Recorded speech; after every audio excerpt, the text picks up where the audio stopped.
Nah, setelah memasuki gerbang tol di Kecamatan 50, saya tidak banyak lagi mengambil video karena di sini HP saya lowbat. Jadi di bus ini tidak ada colokan buat ngecas HP dan juga harus menghemat baterai untuk mengechat awak PO/PM Toh terkait tiket yang sudah saya beli jauh-jauh hari, teman-teman. Dan juga pihak loket PO/PM Toh terus menanyakan terkait posisi saya sekarang karena katanya mereka masih bisa menunggu kalau sampai di Medan itu jam 9, teman-teman. Tapi karena posisi saya sekarang masih di tol kisaran Medan, jadi ini mungkin tidak akan lagi terkejar. Jadi saya batalkan saja tiket yang sudah saya booking di PO/PM Toh, dan uang akan dikembalikan dengan potongan 30% dari harga yang sudah saya booking jauh-jauh hari, teman-teman.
Kita berangkat dari loket PO Putra Pelangi Medan menuju ke Kabupaten PD karena bus yang berangkat ke Banda Aceh juga nggak ada lagi sekarang pada pukul 22:22.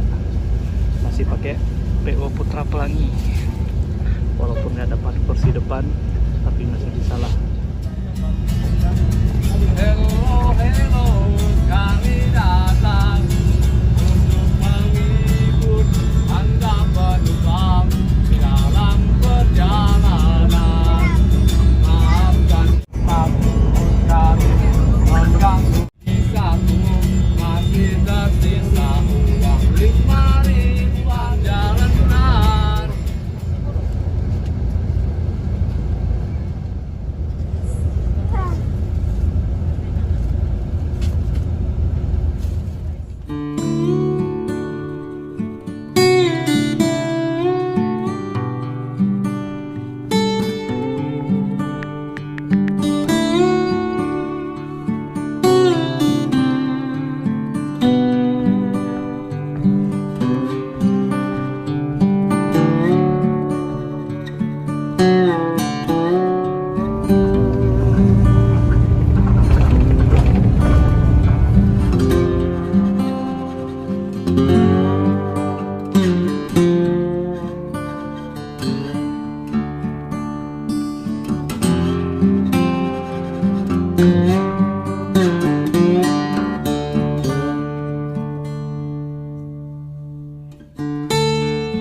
Seperti biasa, teman-teman, bus Aceh tetap berhenti salat subuh. Ini sudah jam 05.40. Sudah agak sedikit, tapi ini masih ada jamaah di masjid. Jadi kita salat subuh dulu di daerah Luk Sukun.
Bangla Promet kami juga oleh berjuta apa tadi? Nak pakai?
Nah, teman-teman, akhirnya kita tiba di Kabupaten Pidi, Provinsi Aceh. Nah, tujuan saya itu sebenarnya ke kota Banda Aceh. Nanti bakal kita lanjutkan lagi dengan transportasi L300, yaitu transportasi yang paling mudah didapati di Provinsi Aceh, teman-teman. Jadi terima kasih kepada teman-teman yang telah menonton, mengikuti perjalanan kita dari awal berangkat dari Aceh menuju ke Bukit Tinggi, lalu kembali lagi dari Bukit Tinggi menuju ke Aceh. Saya ucapkan terima kasih, semoga sehat selalu. Wassalamualaikum warahmatullahi wabarakatuh.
Thank you.